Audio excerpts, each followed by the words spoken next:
అయితే డైరెక్ట్గా టాపిక్ వచ్చేసి సుప్రీంకోర్టు రీసెంట్లీ ఒక రిపోర్ట్ పబ్లిష్ చేసింది. ఆ రిపోర్ట్ టైటిల్ ఏంటంటే report on judicial conceptions of cost. అయితే రిపోర్ట్ని తయారు చేసింది centre for research and planning అనే ఒక ఇన్స్టిట్యూట్. అయితే దీన్ని సుప్రీంకోర్టు పబ్లిష్ చేయడంతో ఒక సెల్ఫ్ రిఫ్లెక్షన్కి వాళ్ళు తీసుకుంటున్నారు. They are reflecting on themselves, వాళ్ళ ప్రిజుడిసెస్ని కానీ వాళ్ళ జడ్జ్మెంట్స్ని కానీ they are reflecting on themselves అని it is a good sign అని చెప్పొచ్చు. అయితే ఈ రిపోర్ట్ అసలు దేని గురించి అంటే మనకి 1950లో ఇండియా బికేమ్ రిపబ్లిక్, అంటే మన కాన్స్టిట్యూషన్ అమల్లోకి వచ్చింది. అప్పటి నుంచి 2025 వరకు it's been 75 years of us being republic. ఈ 75 ఇయర్స్లో కాన్స్టిట్యూషనల్ బెంచ్ జడ్జ్మెంట్స్ ఉంటాయి కదా, ఆ జడ్జ్మెంట్స్లో కాస్ట్ గురించి కానీ లేకపోతే ఈ కాస్ట్ గురించి వాళ్ళు మాట్లాడిన దాని గురించి, వాళ్ళు ఇచ్చిన జడ్జ్మెంట్స్ గురించి, వాళ్ళు ఇచ్చిన మెటాఫోర్స్, అనాలజీస్, వేరే తీర్పులు ఇస్తున్నప్పుడు కాస్ట్ గురించి మాట్లాడినప్పుడు వాళ్ళు ఇచ్చిన జడ్జ్మెంట్స్ కానీ ప్రతి దాని గురించి అనలైజ్ చేసి ఒక 100 పేజ్ రిపోర్ట్ తయారు చేశారు. It basically is an autopsy of judiciary mind in to the topic of cost. Cost అనే అంశం మీద జ్యుడిషియరీ మైండ్ని ఒక అటాప్సీ చేయడం ఈ రిపోర్ట్ అనమాట. అయితే కాన్స్టిట్యూషనల్ బెంచ్ అంటే ఏంటి అంటే మనకి బేసికలీ సుప్రీంకోర్టులో చాలా కేసెస్ ఉంటాయి, but important fundamental constitutional questions ఉంటాయి కదా, కాన్స్టిట్యూషన్ ఇంటర్ప్రిట్ చేసి మనకి ఎగ్జిస్టెన్షియల్ క్వశ్చన్స్ ఏవైతే ఉంటాయో కాన్స్టిట్యూషన్కి సంబంధించి, మనకి రైట్ టు ఈక్వాలిటీ కావచ్చు, ఆర్టికల్ 14 to 17 కావచ్చు, సెంటర్ స్టేట్ కానీ, ఇట్లాంటి ఇంపార్టెంట్ క్వశ్చన్స్ ఏవైతే ఉంటాయో దాన్ని సుప్రీంకోర్టు, మన ఇండియన్ కాన్స్టిట్యూషన్ ఏం చెప్తుందంటే ఆర్టికల్ 45 Clause 3 ప్రకారం ఒక మినిమం 5 జడ్జ్ వేసి ఒక బెంచ్ వేసి దీని మీద వాళ్ళు డిస్కస్ చేయాలి, దీని మీద వాళ్ళు చేయాలి, దీని మీద జడ్జ్మెంట్స్ ఇవ్వాలి అని చెప్పేసి ఆర్టికల్ 45 Clause 3 చెప్తుంది అనమాట. సో ఈ కాన్స్టిట్యూషనల్ బెంచ్ ఇచ్చిన జడ్జ్మెంట్స్లో కాస్ట్ గురించి, కాస్ట్ అనే క్వశ్చన్ గురించి వచ్చినప్పుడు వాళ్ళు ఇచ్చిన జడ్జ్మెంట్స్, వాళ్ళు ఇచ్చిన స్పీచెస్, వాళ్ళు ఇచ్చిన రైటింగ్స్ వీటన్నిటిని అనలైజ్ చేసి ఒక రిపోర్ట్ తయారు చేశారు. సో ఈ రిపోర్ట్ కొంచెం డీటెయిల్గా వెళ్ళినట్టయితే మనకి బేసికల్లీ ఏంటంటే ఈ 75 ఇయర్స్లో చాలా ఫేవరబుల్ జడ్జ్మెంట్స్ ఇచ్చారు. సోషల్ జస్టిస్, సామాజిక న్యాయాన్ని నిలబెడుతూనే చాలా ప్రోగ్రెసివ్ జడ్జ్మెంట్స్ ఉన్నాయి కాస్ట్ గురించి కానీ ఇంకా ఇతర విషయాల గురించి కానీ. But even in those progressive judgments ఒక స్టీరియోటైప్స్, ఒక హెరిడిటరీని సపోర్ట్ చేస్తున్నవి, అలాంటి కొన్ని జడ్జ్మెంట్స్ ఉంటాయి. అంటే జడ్జ్మెంట్స్ పరంగా ఇట్ ఈస్ ప్రోగ్రెసివ్, బట్ వాళ్ళు దాంట్లో వాడిన లాంగ్వేజ్ ఆల్రెడీ డిస్క్రిమినేషన్ సపోర్ట్ చేస్తున్న వాళ్ళు వాడే లాంగ్వేజ్ని వాడతారు. ఫర్ ఎగ్జాంపుల్ కొన్ని ఉంటాయి, ఇప్పుడు కొన్ని కేసెస్ ఉన్నాయి, ఆ కేసెస్లో ఏంటంటే కాస్ట్ అనేదాన్ని ఇట్ వాజ్ ఒరిజినల్లీ అది ఆక్యుపేషన్ బేస్డే, తర్వాత అది ప్యూరిటీ అండ్ పొల్యూషన్ అనే కాన్సెప్ట్స్ని వెళ్ళింది, అలా అన్ఫేర్ మీన్స్ అయ్యింది అంటారు. సో ఈ రిపోర్ట్ ఏం చెప్తుంది అంటే మీరు ఆ జడ్జిమెంట్లో లాస్ట్కి ఫేవరబుల్ జడ్జిమెంటే ఇచ్చి ఉండొచ్చు, సామాజిక న్యాయంగా నిలబడి ఉండొచ్చు, కాస్ట్ బేస్డ్ సోషల్ ఆర్డర్ని తప్పు పట్టి ఉండొచ్చు, బట్ మీరు ఇచ్చిన జడ్జ్మెంట్లో కొన్ని పదాలు ఎలా ఉంటాయంటే ఆల్రెడీ ఉన్న స్టీరియోటైప్స్ని దాన్ని మీరు సపోర్ట్ చేస్తున్నట్టు ఉంటుందని చెప్పడంతో ఇది బేసికల్లీ ఏమైందంటే కాస్ట్ అనేది ఫస్ట్ నుంచే కూడా it is inherently a bad thing అని చెప్పకుండా ఫస్ట్లో బాగుండేది, తర్వాత మనుషులను అన్ఫేర్ చేశారు, ఇలా చెప్పడం వల్ల కొన్ని ప్రాబ్లమాటిక్ నోషన్స్కి వాళ్ళు సపోర్ట్ చేస్తున్నారు అని చెప్పి ఆ రిపోర్ట్ చెప్తుంది. ఇంకా ఏం చెప్తారంటే మెరిట్ బేస్డ్ కానీ, ఇప్పుడు మనము వాళ్ళు ఒక ఎగ్జాంపుల్ చెప్పారు, 1960sలో ఒక సుప్రీంకోర్టు కేసులో కాస్ట్ అనే అంశం వచ్చినప్పుడు, రిజర్వేషన్ అనే అంశం వచ్చినప్పుడు ఒక రేస్ ట్రాక్ అనాలజీ వాడారు. ఆ రేస్ ట్రాక్ అనాలజీ వాడినప్పుడు ఒక ఫస్ట్ క్లాస్ రేస్ హార్స్కి ఒక ఆర్డినరీ హార్స్కి మధ్య పోటీ అని చెప్పి, ఆర్డినరీ హార్స్ హ్యాండిక్యాప్డ్ కాబట్టి వాళ్ళకి సపోర్ట్ ఇవ్వాలి అని చెప్పారు. ఇక్కడ వాళ్ళు చెప్పింది ఏంటంటే first class race horse is upper caste and ordinary horse which is handicapped is lower caste. ఇక్కడ ఈ నోషన్స్లో ఏంటి అంటే ఒక డిఫాల్ట్ నార్మల్గా అప్పర్ క్యాస్ట్ వాళ్ళని చూపించు, వీళ్ళని మాత్రం ఒక డెఫిషియన్సీ ఉన్నట్టుగా చూపించడం, ఇలాంటి స్టీరియోటైప్స్ని కూడా పర్పెచుయేట్ చేస్తున్నారు అని చెప్పి ఆ రిపోర్ట్ క్వశ్చన్ చేసింది. ఇంకా చాలా ఏం చెప్పారంటే హరిజన్ అనే వర్డ్ గాంధీ గారు కాయిన్ చేశారు, మనకు తెలిసింది.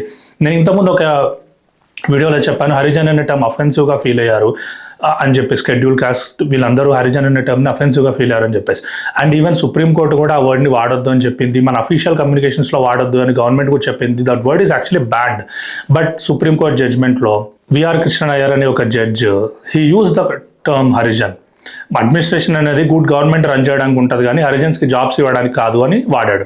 సరే ఆ స్టేట్మెంట్లో ఉన్న ప్రాబ్లమాటిక్ నోషన్స్ అవన్నీ పక్కన పెట్టేసి ఆ టర్మ్ కూడా ప్రాబ్లమాటికే. సో మీరు సపోజ్డ్లీ గుడ్ జడ్జ్మెంట్స్ ఇస్తున్నప్పుడు కూడా you are using those metaphors and analogies which is being harmful to those you want to support. So ఇలాంటి వాటన్నిటిని గురించి కూడా ఈ రిపోర్ట్లో ఉంది, 100 పేజ్ రిపోర్ట్లో. ఇంకా ఏముంది అంటే బేసికల్లీ ఇవన్నీ sums up to one thing. అదేంటి అంటే పెటర్నలిజం అంటే వీఆర్ ఒక ఫాదర్ మదర్ లాగా మీకు ఏం తెలియదు, మేము మీకు మంచి చేస్తున్నాము, మీకు ఏం రైట్స్ ఇవ్వాలో మీకు తెలియదు, మేము మీకు చారిటీ చేస్తున్నాం, మీకు కన్సెషన్స్ ఇస్తున్నాము అని చెప్పే అప్రోచ్ ఒకటి.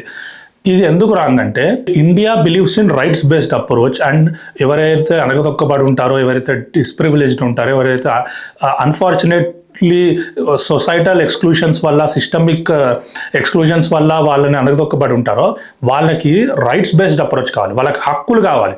ఎందుకంటే they are being pushed through the edges and corners, not because of their incapability but because of systemic exclusion.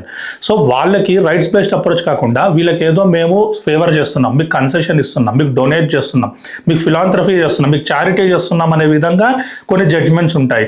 So that report question the paternalistic approach of Supreme Court. ఇంకా ఏంటి అంటే deficit based metaphors. అంటే ఈ judgements ఇస్తున్నప్పుడు నేను ఇందాకటి నుంచి repeated చెప్తున్నట్టు, even if you are giving favourable judgments, ఆ జడ్జ్మెంట్స్ ఇచ్చినప్పుడు రీజనింగ్ ఉంటుంది కదా, ఆ రీజనింగ్లో డెఫిసిట్ బేస్డ్ మెటఫర్స్ ఎలా వాడతారు అంటే, instead of using systemic and structural issues ఒక సొసైటీ వల్ల వీళ్ళు అయ్యారు అని చెప్పకుండా, మీ ఇన్క్యాపబిలిటీ వల్ల, మీ ఇన్కెపాసిటీ వల్ల, మీ అసమర్థత వల్ల, మీ చేతకాంతనం వల్ల మీరు ఇలా ఉన్నారు అనేలాంటి కొన్ని జడ్జ్మెంట్స్, రీజనింగ్స్ ఉన్నాయి. సో ఆ రీజనింగ్ వల్ల మీరు కరెక్ట్ జడ్జ్మెంట్ ఇచ్చి మీకు ఏం కావాలో అది ఇచ్చినా, ఆ రీజనింగ్ వల్ల ఏమైపోతుందంటే those judicial pronouncements and those judicial speeches will reflect in social reality too. Social రియాలిటీలో కూడా మెరిట్ గురించి సుప్రీంకోర్టులో జడ్జిలు ఇలా అన్నారు, వీళ్ళు ఇన్క్యాపబుల్ గురించి ఇలా అన్నారు, ఇన్కెపాసిటీ గురించి ఇలా అన్నారు అని అవన్నీ సొసైటీలో పర్కులేట్ అయ్యి మనం నార్మల్గా మనం రోజువారీ చర్చల్లో కూడా ఆ ఆర్గ్యుమెంట్స్, ఆ రీజనింగ్స్ అనేవి ఇంకా పెరుగుతాయి. సో మీరు ఫేవరబుల్ జడ్జ్మెంట్స్ ఇచ్చిన, the words use, the language use, the vocabulary use, the metaphors, the analogies use also very important. So ఈ రెండు అనమాట, ఈ పటర్నలిస్టిక్ ఒకటి, డెఫిసిట్ బేస్డ్, ఈ రెండు అనేది తప్పు అని చెప్పి కూడా ఆ రిపోర్ట్లో చెప్తున్నారు. సో బేసికల్లీ మనకి ఏంటంటే ఈ క్యాస్ట్ అవేర్ ఉండడం అనేది చాలా ఇంపార్టెంట్.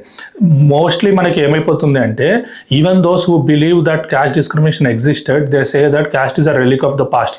అంటే ఒక పాతకాలంలో, గతంలో ఉండేది, ఇప్పుడు లేదు అంటారు. సో ఇలాంటి ఆర్గ్యుమెంట్స్ వాడినప్పుడు ఏమైపోతుంది సుప్రీంకోర్టులో అంటే, ఎవడైతే అణగదొక్కబడ్డాడని వాడికి కరెక్షనల్ మెజర్గా రిజర్వేషన్స్ కానీ లేకపోతే ఇంకా మెథడ్స్ ఇస్తున్నారో, మీరు దాన్ని కరెక్షనల్ మెజర్స్లా కాకుండా ఒక కన్సెషన్లా మీకు డొనేట్ చేస్తున్నాం, మీకు ఒక చారిటీ ఇస్తున్నాం అన్నట్టు చెప్తే ఆ ప్రాబ్లం ఏమైపోతుంది అంటే, పీపుల్ స్టిల్ బిలీవ్ దట్ ఇప్పుడు ఏం లేదు, బట్ వాళ్ళకి ఏదో మేము ఫేవర్ చేస్తున్నాము, అది ఒక మెరిట్ బేస్డ్ అప్రోచ్గా ఈ మెరిట్ని కాంప్రమైజ్ అయ్యి మనకి వాళ్ళకి ఇస్తున్నాం అంటది. సో ఆ రిపోర్ట్ అనేది సుప్రీంకోర్టు పబ్లిష్ చేయడం, it is a very very good sign. Even though దాంట్లో ఇంకా ఆ రిపోర్ట్లో కూడా కొన్ని ఇష్యూస్ ఉన్నాయని నా feeling, because it talks about where they spoke about caste. అంటే వాళ్ళు కాస్ట్ గురించి మాట్లాడిన జడ్జ్మెంట్స్లోని దాన్ని తీసుకొని అనలైజ్ చేసి ఒక రిపోర్ట్ చేశారు. But I will say you have to talk about silences of the cost also. అంటే కొన్ని జడ్జ్మెంట్స్లో కాస్ట్ అనే అంశం ఉంటుంది, బట్ దాన్ని గుర్తించకుండా, ఆ అంశాన్ని గుర్తించకుండా ఇది నార్మల్గా అయిపోయింది, దీనికి కూడా సంబంధం లేదు అనే జడ్జ్మెంట్లు కూడా వందలు ఉంటాయి, వేలల్లో ఉంటాయి. ఇన్ఫ్యాక్ట్ ఆ సైలెన్సెస్ ఆఫ్ ద క్యాస్ట్, అంటే కాస్ట్ అనే దాన్ని వల్ల ఇలా ఎక్స్క్లూడ్ అయ్యారు, లేకపోతే ఈ తప్పు జరిగింది అని గుర్తించని జడ్జ్మెంట్ల గురించి కూడా మాట్లాడండి. దిస్ ఈస్ వేర్ కాస్ట్ అనే అంశం ఉండేది ఈ టాపిక్లో కూడా, బట్ మీరు మాట్లాడలేదు. ఇలాంటిది కూడా చేస్తుంటే బాగుండేదని నా feeling. But it is a good step, because ఇంతవరకు ఇది కూడా చేయలేదు. సుప్రీంకోర్టు రీసెంట్లీ డిజబిలిటీ గురించి, క్వీర్ రైట్స్ గురించి, వీటన్నిటి గురించి వొకాబులరీ ఎలా వాడాలి, నామన్క్లేచర్, లీగల్ నామన్క్లేచర్ ఎట్లా వాడాలి, అంటే ఈ పదాలు వాడాలి, ఆ పదాలు వాడకూడదు, దీని గురించి కూడా చాలా రిపోర్ట్స్ అవన్నీ రిలీజ్ చేసింది. So first time they've release the report on caste. So it is a good sign. ఈ కాస్ట్ అవేర్ ఉండే సొసైటీ కోసం, వీటన్నిటి కోసం it is a good sign. And నెక్స్ట్లో నేను ఇంకొక వీడియో కూడా చేద్దాం అనుకుంటున్నాను, where we use caste slurs. అంటే నార్మల్ పీపుల్ కూడా మనము చాలా తిట్లు, most of them are caste స్లర్స్.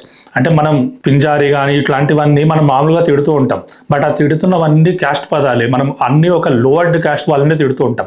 So దీన్ని బేస్ చేసుకొని నేను నెక్స్ట్ ఇంకో వీడియో కూడా చేద్దాం అనుకుంటున్నాను, నేను అన్ని లిస్ట్ అవుట్ చేస్తాను, ఏవైతే మనం నార్మల్గా రోజు తిట్టుకునే తిట్లు ఏవైతే ఉంటాయో అవన్నీ ఒక కులాల పేర్లు అని చెప్పి. So let's hope that judiciary కాకుండా మనం కూడా ఈ క్యాస్ట్ స్లర్స్ ఇవన్నీ వాడకుండా, స్టీరియోటైప్స్ని రీఇన్ఫోర్స్ చేయకుండా will strive towards a better society. Thank you.